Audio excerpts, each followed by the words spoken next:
Go find your basket of fruit and pick out an apple you think looks good. Now, using a sharp cutting knife, carefully cut the apple at a slight diagonal so that it slices right through the center of the apple core. While we're here, let's save 2 of the seeds because we'll be needing them later. Now that we've got our 2 halves, let's take the side that still has the bottom attached and place it face down on a cutting board. We'll need to place 2 butter knives perpendicular with the top and bottom of the apple. Now we can carefully cut down along one side of the apple core until the knife bottoms out on our makeshift spacers, then use the spacers as a guide to gently cut in from the side. When the 2 cuts meet, you'll have an apple wedge that pops right out.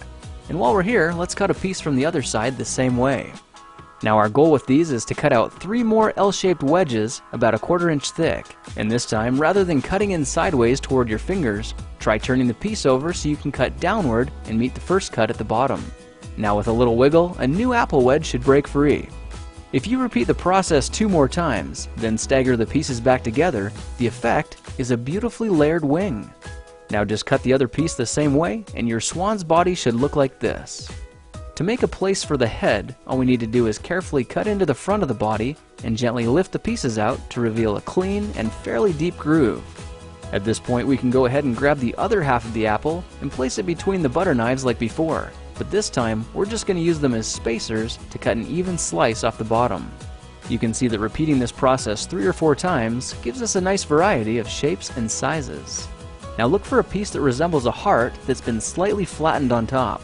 All it takes to form the swan head is 3 strategic cuts with a knife. I made 1 angled cut to form the head, a horizontal cut to form the neck, and 1 slanted cut at the bottom for the base.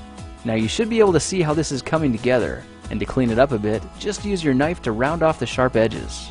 All that's left now is to place the apple seeds where you think the eyes should go, then use the side of a butter knife to press them firmly into position.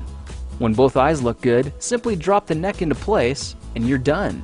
You've just created a beautiful and decorative apple swan. I spritzed mine with a bit of lemon juice to help prevent it from turning brown, then put it on display to show off for our dinner guests later that night. If you try using different apples, you'll get a nice contrast of colors, and every bird will look a little bit different.